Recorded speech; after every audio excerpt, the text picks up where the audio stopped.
Assalamualaikum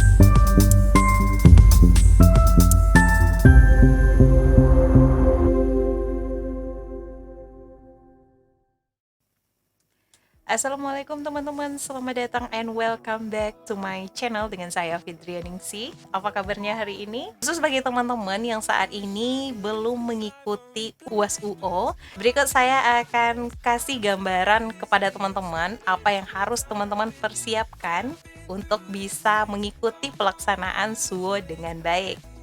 Baiklah, tanpa berlama-lama lagi, kita langsung saja masuk ke pembahasan yang pertama. Sebenarnya apa itu UO?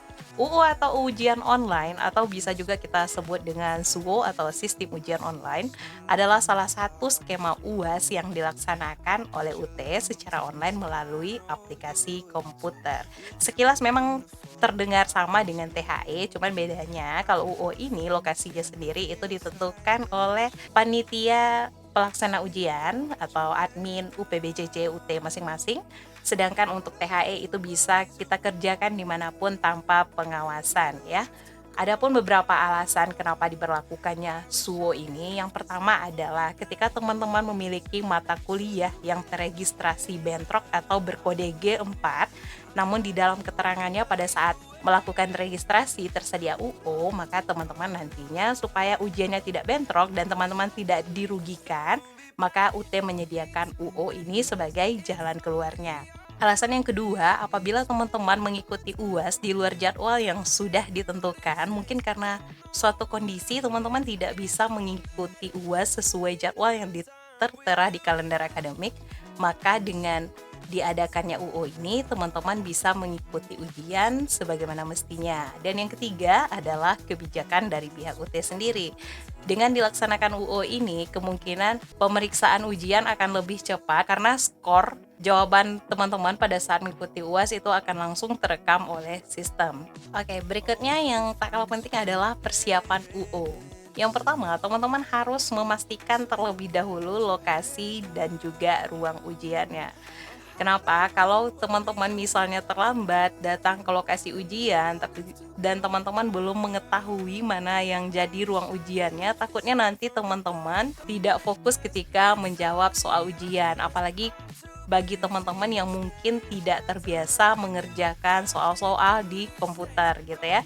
Dan usahakan teman-teman datang ke lokasi ujian 30 menit sebelum ujian dimulai, terutama bagi teman-teman yang belum mengetahui ruang ujiannya. Kemudian, teman-teman harus membawa tanda pengenal. Usahakan teman-teman membawa KTM, atau kalau misalnya nggak punya atau belum dicetak sama sekali, teman-teman juga bisa menggunakan KTP atau SIM dan juga sejenisnya. Kemudian bawa juga KTPU yang sudah dicetak. Gunanya apa? Di dalam KTPU UO tersebut, teman-teman bisa melihat di sana ada password yang akan teman-teman gunakan untuk bisa login ke halaman SUO. Tapi kalau misalnya teman-teman nggak punya KTPU yang dicetak juga nggak apa-apa, pastikan aja teman-teman sudah mencatat password yang akan digunakan untuk login ke halaman SUO sesuai mata kuliah yang akan diujiankan. Kemudian yang tak kalah penting adalah alat tulis. Pada pelaksanaan UO ini, teman-teman cukup membawa pulpen aja. Gunanya nanti adalah untuk mengisi absensi kehadiran. Jadi itu aja guna pulpen yang akan teman-teman bawa, karena semuanya dikerjakan di halaman komputer. Nah, berikutnya bagaimana cara mengerjakan UO tersebut. Nah, jadi kemarin itu saya sempat ngambil foto tampilan layar UO itu seperti apa. Tapi sayangnya cuma ini yang bisa saya ambil karena di dalam pelaksanaan UO itu tidak dibenarkan menggunakan HP. Jadi saya tidak bisa mengambil seperti apa tampilan dari soal UO tersebut ya. Jadi mohon maaf, nanti saya jelaskan aja biar teman-teman sedikit dapat gambaran gitu UO itu seperti apa. Nah, sesuai pengalaman saya mengikuti UO, lokasi tempat duduk itu nggak dikasih nomor. Jadi teman-teman bisa duduk di komputer manapun, di tempat duduk manapun, tinggal dipilih sendiri. Jadi pilihlah lokasi tempat duduk yang menurut teman-teman paling nyaman. Nanti ketika teman-teman sudah mendapatkan instruksi dari panitia bahwa jam ujian sudah dimulai, Nah, teman-teman akan diminta nih login ke halaman SUO.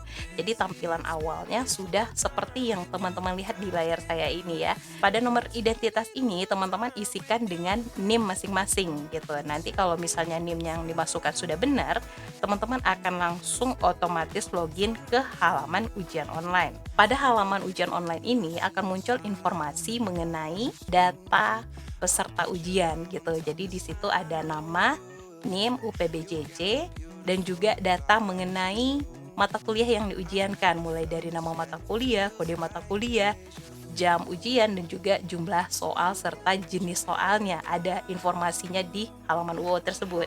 Tapi di sini teman-teman tidak langsung mengakses soalnya. Soal baru bisa diakses kalau teman-teman sudah login lagi. Jadi loginnya 2 tahap gitu ya. Yang pertama masukkan nomor identitas. Yang kedua di halaman UO ini teman-teman nanti akan diminta memasukkan password ujian. Jadi masukkan password ya ada di KTPU. Kemudian masukkan juga di situ password panitia ujian. Nah, password panitia itu nanti akan diberitahukan oleh panitia pada saat teman-teman mengikuti UO tersebut. Setelah teman-teman memasukkan kedua password tersebut, baru teman-teman langsung masuk ke halaman soal. Nanti ketika teman-teman sudah melihat tampilan soal pertama muncul di layar, otomatis nanti timer yang tersedia di layar teman masing-masing itu akan langsung jalan. Jadi di bagian layarnya nanti itu ada sidebar sebelah kirinya dan juga layar untuk soal. Si sidebar kiri itu isinya adalah nomor soal lengkap dengan jawaban yang teman-teman pilih. Jadi kalau misalnya teman-teman mengikuti UO mata kuliah itu rata-rata soalnya adalah pilihan ganda.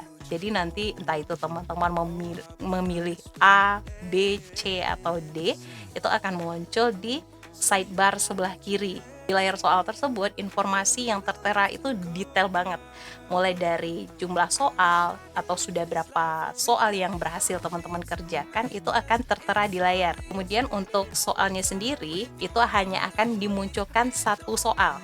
Jadi satu soal lengkap dengan pilihan-pilihan jawabannya itu tersedia di satu layar gitu. Jadi kalau teman-teman udah selesai mengerjakan satu soal, nanti ada pilihan tombol lanjutkan untuk masuk ke soal berikutnya. Kalau misalnya teman-teman belum bisa menjawab soal yang muncul di layar atau mungkin masih ragu untuk memilih jawabannya, itu teman-teman bisa pilih lanjutkan dulu gitu. Nanti tinggal klik di sidebar sebelah kirinya untuk memilih nomor soal yang tadi belum sempat teman-teman jawab.